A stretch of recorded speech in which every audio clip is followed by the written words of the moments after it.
ذكر الشيخ أحمد النازمي رحمه الله أنه سمع الشيخ القدياني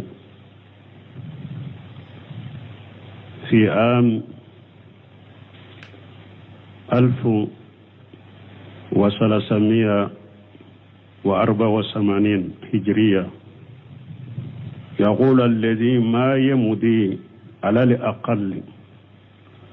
16 ساعة في المطالعة من اليوم والليلة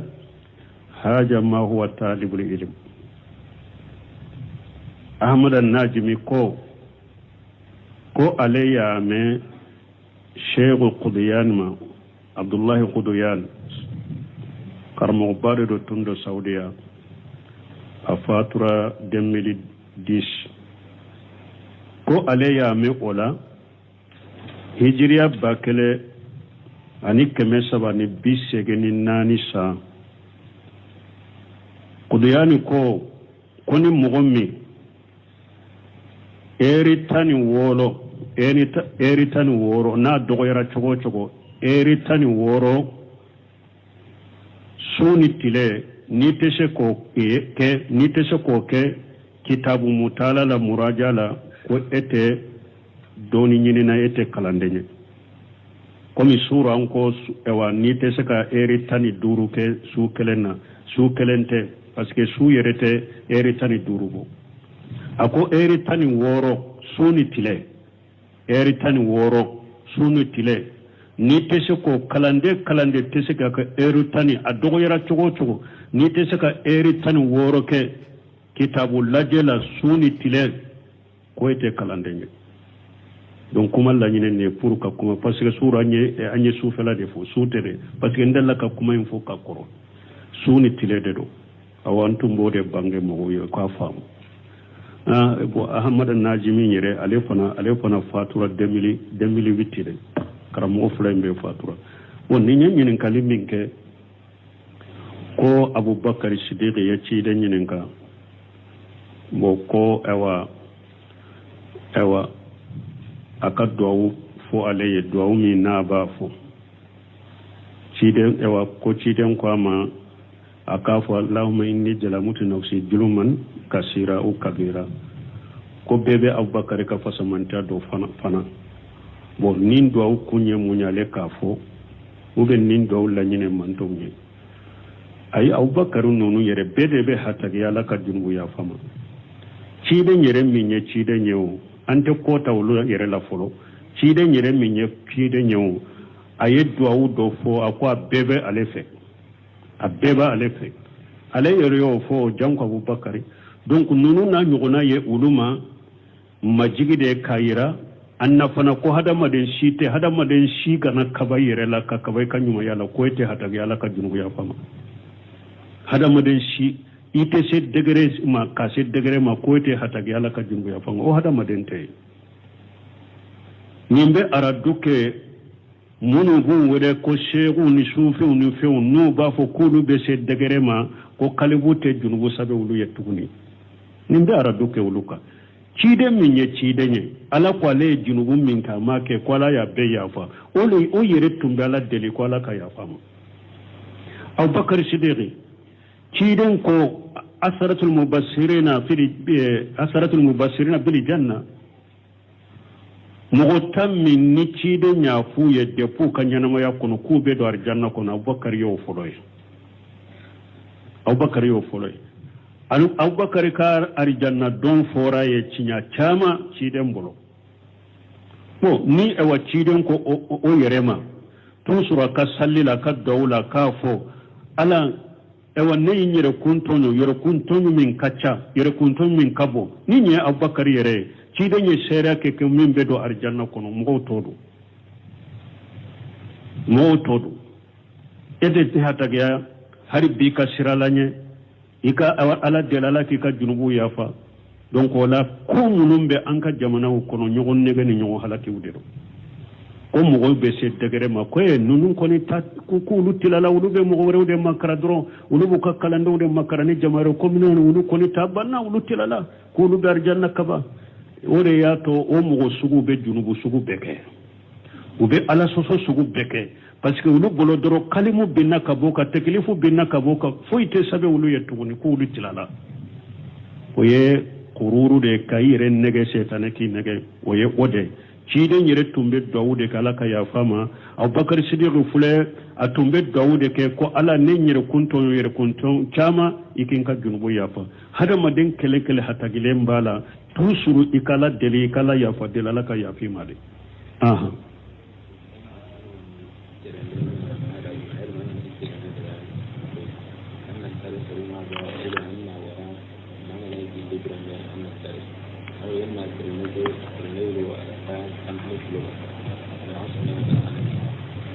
bon ko yala ni hadamaden bɛ taama a taama adabu ye k'i saraba i ka balima suru minnu bɛ ani mɔgɔ minnu bɛ ni olu m'u ye u b'i ɲininka i kan ka sara olu ma a ka yafa ɲɔgɔn ma de a ka yafa ɲɔgɔn ma ani ni wali hakɛ minnu b'i bolo donc i ka olu sɛbɛn ka wajiyaw sɛbɛn ka wali hakɛw sɛbɛn u bɛ kalifa minnu b'u bolo u sɛbɛn u b'u ku kalifa u bɛ ka kalifa fɛnw sɛbɛn voilà donc ko b'i ni mɔgɔ min cɛ n'i bɛ taama i ka sara ma a ka yafa ɲɔgɔn ma a ka duwawu kɛ ɲɔgɔn ye o ye taama adabu ye donc ko a filanan ko ni hadamaden ko taama min ye kilo 20 ye dɔ bɛ bɔ sali la ayi dɔɔnikɛbaaw ko taama n'a sera kilo 80 ma dɔrɔn ni taama sera kilo 80 ma de dɔ bɛ bɔ sali la taama n'a ma kilo 80 bɔ o tɛ taama ye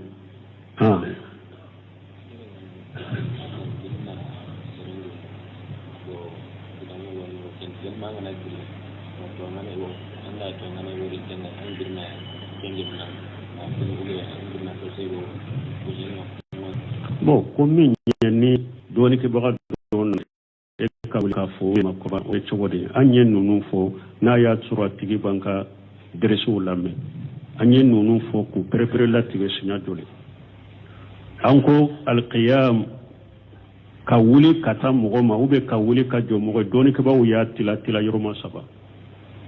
qiyamu lirajuli wa qiyamu ila rajuli wa qiyamu ala rajuli ko 3 de don qiyamu lirajuli qiyamu ila rajuli qiyamu ala rajuli nin ko 3 de don qiyamu lirajuli ka wuli ka jɔ mɔgɔ ye pour ka bonya o kɔfɛ i ka sigi nin de haramuyara ciden ko nin de ma man ahabba an yatamasala lahu rajulun qiyaman ar-rajulu qiyama falyatabawwa maq'adahu minan nar ciden ko ni mɔgɔ min y'a kanu ko ni ne nana dɔrɔn mɔgɔw ka wuli ka jɔ n ye a ko e yɛrɛ k'i ka sigiyɔrɔ labɛn jahanaba kɔnɔ ko yɛrɛ ka sigiyɔrɔ e yɛrɛ sigiyɔrɔ labɛn ye jahanaba kɔnɔ ni e y'a kanu mɔgɔ ka jɔ ye o de y'a to a nana Anasi ka hadisa la ko sɛbɔ mɔgɔ si kanunen sɛbɔ tun tɛ mɔgɔ si kanu ka ciden bɔ mais o n'a ta bɛ ni ciden nana u tɛ wuli ka jɔ a ye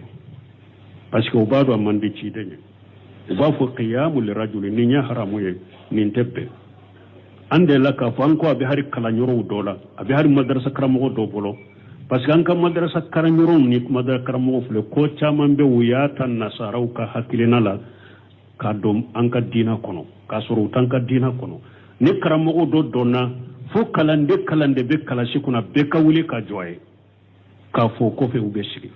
nin ye qiyamu lirajuli nin haramuyalen de don nin tɛ bɛn nin taara nasaraw nɔfɛ haramuyalen don ciden ko ni mɔgɔ mɔgɔ y'a kanu o ka k'i ye e yɛrɛ k'i ka sigiyɔrɔ labɛn jahanaba kɔnɔ mais an y'a fɔ an ko dɔɔnikɛbaaw ko kalanden min ni a ka karamɔgɔ dɔnna bɛɛ bɛ wuli ka jɔ a ye ni e ma wuli ka jɔ a bɛ se k'i bugo ou bien a bɛ ɲangi ou bien examen wagati la a bɛ tigɛ ka bɔ i kun a b'i jate minɛ k'a fɔ ayiwa e ye jogo lankolontigi t'ale bonya u ko n'i sera n'o kɔrɔ i ka wuli k'a sɔrɔ wulili man di dusukun ye nin bɛ komi darura karabali e ka wuli ka jɔ parce que a kan'i dɔgɔya ou bien a kana kunko las'i ma donc e bɛ wuli k'a sɔrɔ wulili a konen bɛ dusukun kɔnɔ e t'a bɛ komi karabali donc junubu tɛ e la i wulila ka jɔ ale min ye junubu bɛ ale de la sisan awa an ko hari faama yɔrɔw fana b'o cogo de la faama yɔrɔw la ni faama dɔnna bɛɛ bɛ wuli ka jɔ a ye ni e yaado ni kelen sigilen tora be wulila e kelen sigilen tora u be se k'i mina u be se k'i do kaso la u be se k'i dɔgɔya e yɛrɛ kani yɛrɛ de dɔgɔyama ma wuli ka sɔrɔ wulili man di dusukun ye mais i bɛ wuli i ka wulili bɛ komi a bɛ kɛ komi karabali sisan minnu kɛra sababu k'i lawuli juru bɛ o de la ninnu ka faamu parce que mɔgɔ dɔ fana bɛ yen u bɛ diinɛ faamu cogoya dɔ la o yɔrɔ sugu la a bɛ taa faama yɔrɔw la faama nana bɛɛ bɛ wuli ale sigilen bɛ tɔ ko parce que sariya ma jɛn n'a ye haramu don ne t'a kɛ bon i bɛ se k'i minɛ jama la k'i dɔgɔya silamɛya sara mu bili kan donc i wuli ka jɔ k'a sɔrɔ jɔli in kɔnɔyalen bɛ dusukun kɔnɔ pour i kan'i yɛrɛ di dɔgɔyama ma donc nin ka faamu nin ɲɛ fɔlɔ qiyamu lirajuli nin de haramuyara filanan qiyamu ila rajuli ka wuli ka mɔgɔ kunbɛn baasi t'o la della caman b'o la a della dɔ ye mun ye ciden yɛrɛ tun kɛra a denmuso fatumata ni fatumata nana ciden fɔ ciden bɛ wuli a ka dilan kan ka fatumata a fɔ ka fatumata sigi a sigiyɔrɔ la tellement ka denmuso in tun ka d'a ye ciden yɛrɛ tun b'o kɛ Kaabu bin Maliki ka hadisa la a ko tuma min ala ye tuubi ka wulu ye k'i taara a fɔ ale ye ale nana misiri la a ko Talhatu bin Ubaydi wulila k'ale kunbɛn k'ale fɔ ka taare ko a tɛ ɲina o kɔ o fana y'o delila ye baasi t'o la Saadu bin Muaz tuma min Banu Khurayja jiginna a ka kiiri kan o y'a sɔrɔ a bɛ Madina ciden ko ka taa ta fale la u ka na n'a ye u n'a natɔ tuma min u nana ciden ko qumu ila sayyidikum a ko a ye wuli ka taa ka ɲɛma ma wulila ka taa Saadu fɔ ka dɛmɛ ka jigi fali kan wala cɛkɔrɔba natɔ dɔ i ma a bɛna i fɔ e kana to ka to sigi e sigilen kana to fo ale cɛkɔrɔba to kana k'e sigilen to a bonya e ka karama i ka wuli ka kunbɛn k'a fɔ baasi t'o la karamɔgɔba dɔ ɲɛsira e ma ko a b'i fɔ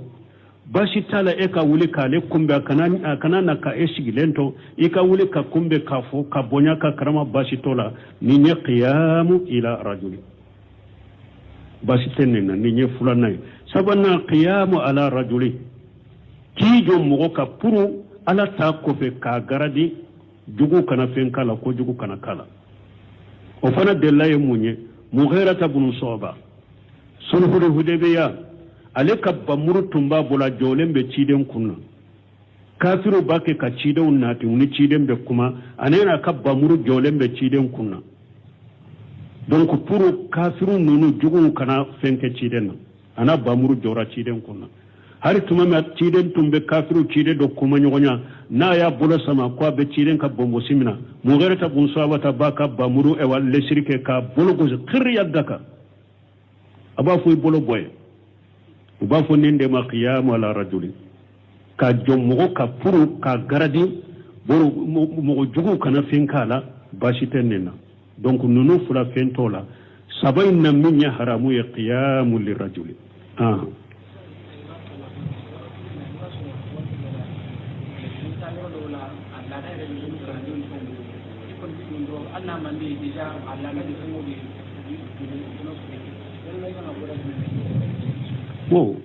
ko e bɛ taa yɔrɔ dɔ la a laadaw bɛ kalandenw bolo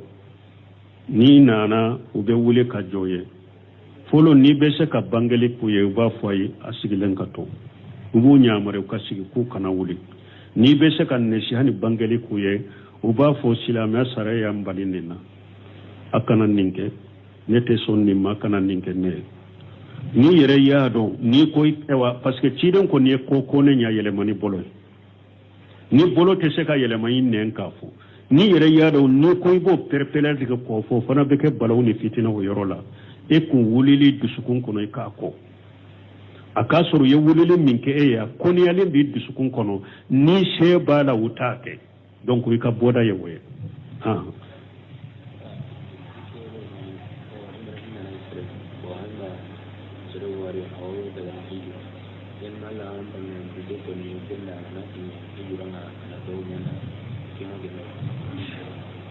bon ko ni mɔgɔ min ni hami ko b'i la mɔgɔ min bɛ taa hijiyɔrɔ la k'i ka hamina ko fɔ a ye ko n'a taara hijiyɔrɔ la ka duwawu k'i ye ko nin bɛ cogo di bon an bɛ ninnu kɛ mɔgɔw bɛ mɔgɔw ci n'i taara i bɛ duwawu kɛ ɲɛ ibe ciden na ka seba fonye doni ke ba ko lesiri ni delilate nonuna hadisam min bena ko umaru tumbeta almurana ko ciden ko ambali make ikana nyina ko anka duawula hadisa sahalente ko hadisa masaha donc abese ka do ko ni mo nyuma ni e yere dalembe mo minna akalli mananya la kalanya siranya abeta yoro barika mawla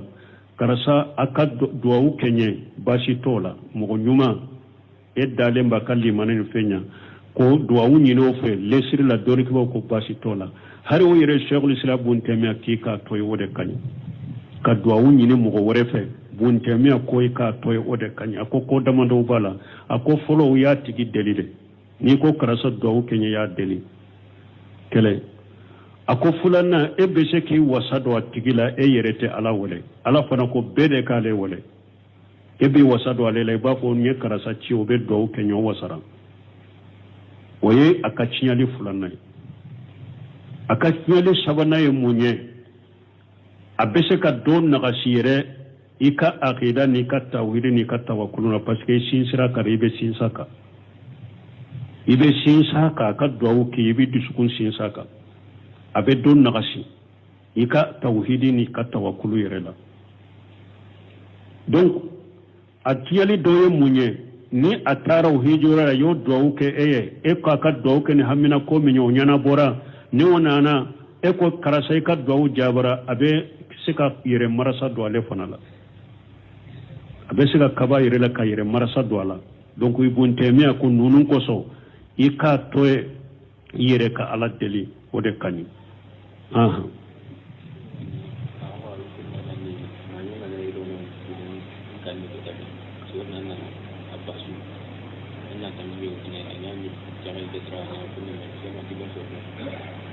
sanan kana oyoroma mogo do be se ka fo ko ciide nyere yala dondola doma bo do aw ba fo do kana nyini ciide mogo fe ciide nyere dondola doma do misiri kono ka fo ciide ma awa sanji tigera seneken fe halakira dabo halakira ala dele buno seminu bennen fo akom mogo kere kerelen ka nyini jama fe misiri lalmamini jama ye do kenyan nin kola ako sarafu salihu tunto ke abedo bidiya kono ako ni mogo do ko cheye chide nyinin ka ko oho ako difference be e ka fo mogo e mana hiji tala munun fulesa no beta hijula awa hiji kelaw jamana be la halam min nabe bado ay do ko jamana de ay do ko jamana ay do ko silamawiye nin do wi e ma fo do ka ki yere ni naw iko do da ka ke silamaw de do ka ke jamana ko bashi tola ako che ta yode che min don na ko chide ka to min barika ko daba halakira sanji tigra ko che ma do nyini akele nyede ayere yede aye do nyini silama bede aye do nyini silama bede donc ka do nyini mo fe jama fe silama beye o be jamana ye bashi tola de me kato ka yire ke de kere ka duawu nyini yere de akon ninde masabati salafu bolo misiru ni fe ngono donc o ka famu difference be nka ewa kalfa mogola aye duawu ke jamanai aye duawu ke islamai basi tola ani karasa duawu ke ne difference bunu nyogonje donc mame wesul kharanita bunu semino ko kere kerani wesul kharani de parce que mankuto do de fora ola o sabati lente bela ako wesul kharanita be komi aleye min khususiyati ale kere kerano de parce que niya e pasamante niya jatemina ni usir kharanita ni e wa kere kerli fente kale kere keranaye umar ibn khattab kausa weeshiyo umar ibn khattab kausa weeshiye me ciden ko umar ibn khattab ka do woni ci e wa weeshi fe ni nye kode ni akere kerani weeshiye oni mo to te kerenya ola bunu semnu bo fana fo bon ni nye ni kalime nke ko ni e wa konyo muso be do sokono ko ba fo e ka basoni saka e mo de fois ko nete de la dola ka fo ko ba fo adon abe do domis e wa do kono ko e ka basoni saka nete de la dola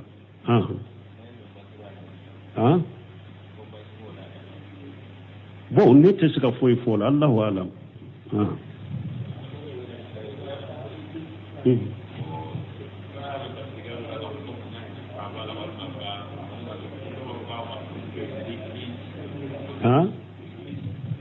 Idrisi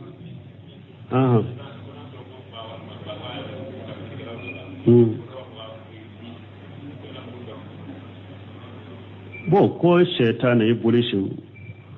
ko yala bala ube fa bala ala ko doni ke ko hadama dum bora adama la chogomi jinnaw fana bora ibulisi la chogodela adama dum bora adama la chogomi jinnaw fana bora ibulisi la chogodela muso babulo juruyaw babulo afattaqijunahu wa juriyatahu awliya min duni ala ko be shetanena ka juruya aw be wudo de mina ko ke bisinyo kanne ala to muso babulo juruyaw babulo wala me hadama dum e wan faye adama e chogomi jinnaw fana bora ibulisi la chogodela parce que ayre ko khalaqtahu min nari wa khalaqtahu min tin ala ya adama da kabo bogola ye ibulisa da kabo tasuma menela donc ibulisa fana ka juriya u bora de la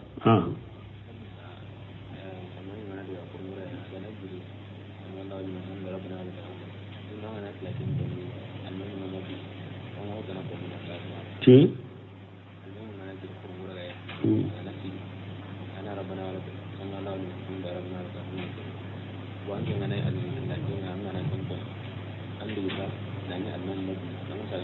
bo konni alimami ko sami Allahu liman hamdahu ya alimami ko fe mo ko rabbana wa lakal hamdu harbi alimami mabrid ebe do fo do jambe اللهم ربنا ولك الحمد حمدا كثيرا طيبا مباركا فيه ملء السماوات وملء الارض وملء ما شئت من شيء من بعده اهل الثناء والمجد احق ما قال العبد كلنا لك العبد اللهم لا مانع لما اتيت ولا موت لما منيت ولا يفوز جد منك الجد نيمبفو nin do wujjayin be nimbe fo tesgar nimbe fo yere almami be biri ibe ninde faraka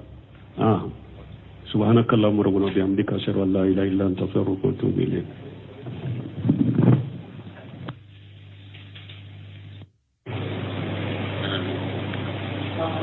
suru anye ahmad an-najimi kakuma fo ذكر الشيخ أحمد الناجمي رحمه الله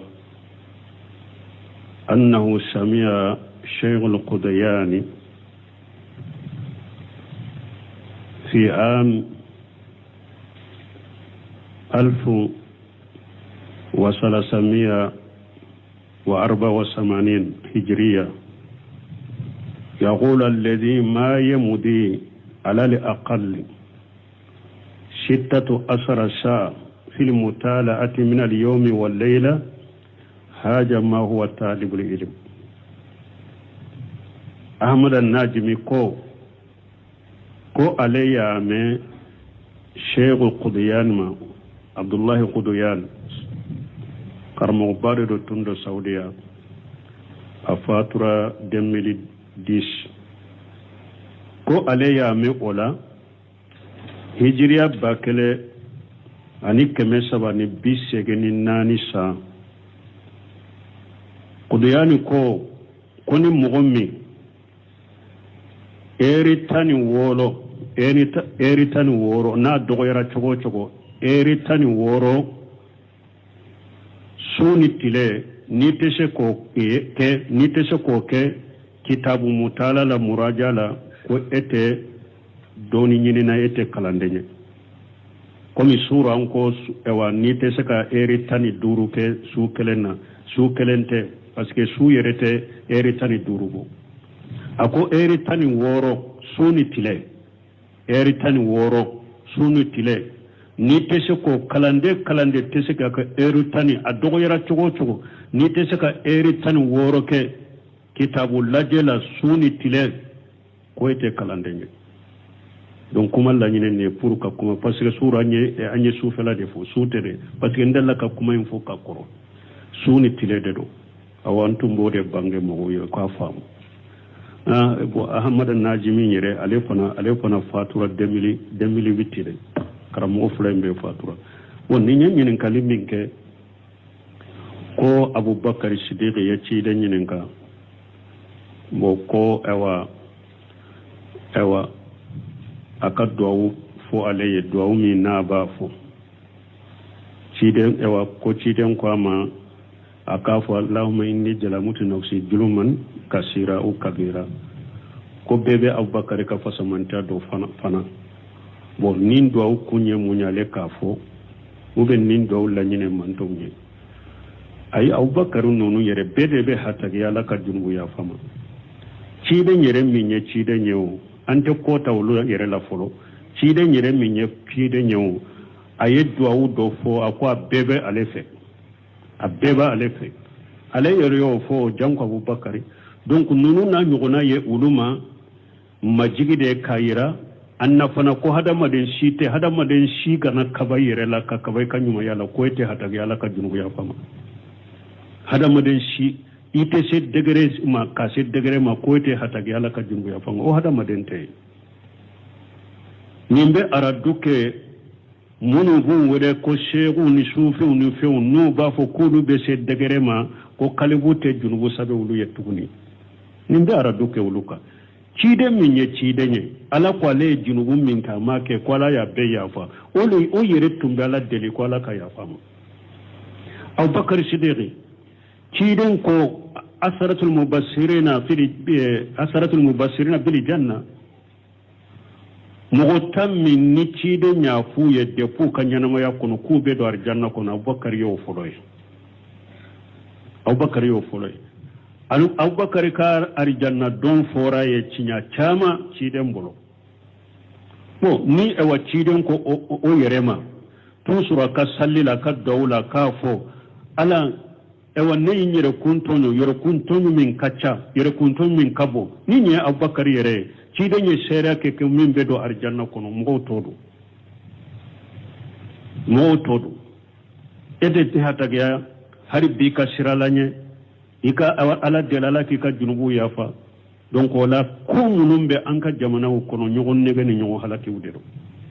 ko mo be se degere ma ko e nunun ko ni ta ku lutilala ulube mo rewde makara dron ulubu ka kalando de makara ni jamaro ko minon ulu ko ni tabanna ulutilala ko lu dar janna kaba ore ya to o mo sugu be junubu sugu beke ube ala soso sugu beke parce que ulu bolo doro kalimu binna kaboka teklifu binna kaboka foite sabe ulu yetuguni ko ulu tilala oye kururu de kayire nege setana ki nege oye ode cide nyere tumbe dawude kala ka ya fama Abubakar Siddiq fule atumbe dawude ke ko ala ne nyere kunto chama ikin ka junubu ya fa hada maden kele hatagile mbala tusuru ikala deli kala ya fa delala ka ya fi mari aha